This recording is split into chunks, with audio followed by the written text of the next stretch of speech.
Olá! Uma característica de peças injetadas, não muito comum, mas muito importante, é a presença de insertos. Insertos podem ser elementos metálicos ou poliméricos e geralmente servem para criar ancoragem de um pino, de um encaixe de um parafuso. Aqui eu tenho um exemplo de uma peça. Essa aqui é um inserto metálico. Percebam que ele tem rosca interna e ela tem esta geometria, porque uma vez que eu tenho uma chapa que ela vai ser colocada, eu faço a injeção, tem um castelo que vai garantir que esse elemento aqui fique aderido, e eu tenho essa espécie de rasgos aqui. Esses rasgos, então, são onde o material vai prender. No momento que eu tenho um parafuso aqui, esse parafuso eu posso puxar ele e eu não vou conseguir remover esse inserto dentro do material, porque essa ancoragem aqui, eu preciso rasgar esse material plástico que está aqui nessa parte para remover ele de dentro. Então a gente vai ver agora nas lâminas algumas informações a respeito de insertos.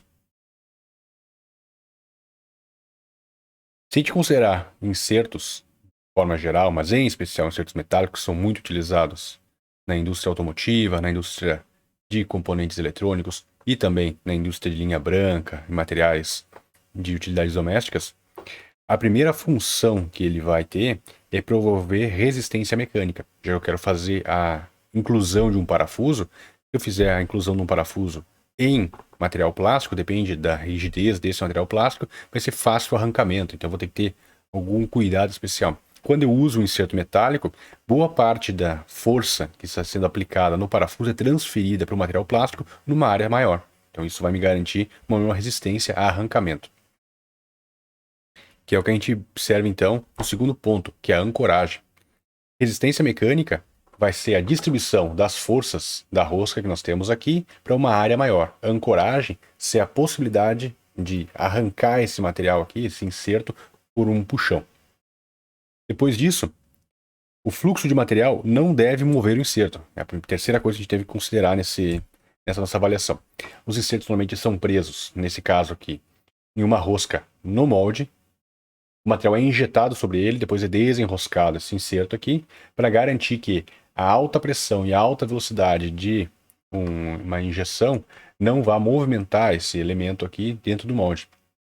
Alguns insertos podem ser presos de forma magnética ou até por pinos, mas eu tenho que sempre garantir que o material que vai estar atuando aqui, as pressões de injeção que são relativamente altas, não vão conseguir movimentar ele e deslocar, principalmente tirando o alinhamento desse parafuso, porque isso pode impedir uma montagem futura.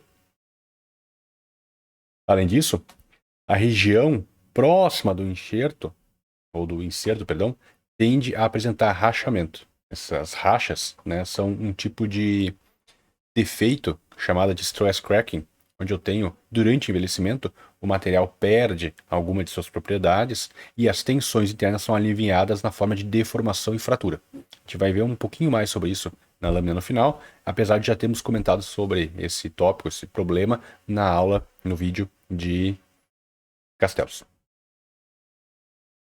Por fim, alguns insertos, em especial os metálicos, exigem um pré-aquecimento antes da moldagem. Se o material quente toca um inserto frio, né, uma das possibilidades é que eu tenha uma fraca adesão desse material, essa compatibilidade aqui ruim que existe entre material metálico e material polimérico. O material polimérico pode se aproximar aqui, resfriar na superfície e não realmente preencher esses vazios aqui dentro, esses rasgos, e me garantiriam a ancoragem. Então, se eu trabalho com esse material a quente, com essa peça a quente, quando o material se tocar aqui nessa superfície, ele não vai ter um resfriamento instantâneo, e isso vai me garantir uma melhor fluidez do material em toda a região ao entorno deste inserto. Alguns tipos especiais de inserto aqui, os principais que nós temos, são este inserto, que é chamado normalmente inserto térmico, já que ele é pré-aquecido, ele pode ser enfiado dentro do material por aquecimento, né? Eu tenho uma peça e eu vou posteriormente colocar ele por aquecimento. Eu tenho também a possibilidade de colocar ele de forma ultrassônica. Então eu tenho o derretimento por ultrassom local, então eu vou conseguir prender ele no ultrassom e vou empurrar ele para dentro do meu material. Apesar de que ambos podem ser inseridos durante a injeção, que em geral é mais conveniente porque elimina uma etapa posterior do processo de processamento e isso reduz o custo. Observe que todos eles têm algum tipo de ancoragem. Além disso, observem uma espécie de helicoidal aqui, uma rosca, que me garante que durante a rotação do parafuso para prender ou desprender, ele vai impedir esse movimento lateral aqui, vai impedir o giro desse componente durante um parafusamento, por exemplo. Nós temos ainda esse sistema aqui, que é chamado de expansão, onde o inserto, muitas vezes, ele é comprimido. Então ele tem essas paredes aqui que estão fechadas durante a moldagem e ele tem um formato interno cônico. Quando nós colocamos o parafuso aqui, com a sua rosca, ele vai forçar essas paredes para fora. Isso vai fazer com que aumente a pressão que eu tenho nessa superfície aqui. Então a gente pode ver aqui, aumente a pressão nessa superfície contra as paredes da peça. Isso vai me garantir uma maior adesão ali durante o tempo que o parafuso estiver. No momento que eu solto o parafuso, eu removo ele, eu também alivio a pressão e eu posso eventualmente retirar esse inserto com o tempo. Uma outra possibilidade é de autorrosqueamento, onde eu tenho uma rosca interna e uma rosca externa, eu faço a moldagem de uma peça plástica e depois parafuso primeiro o inserto dentro e depois eu posso aparafusar um parafuso dentro deste inserto.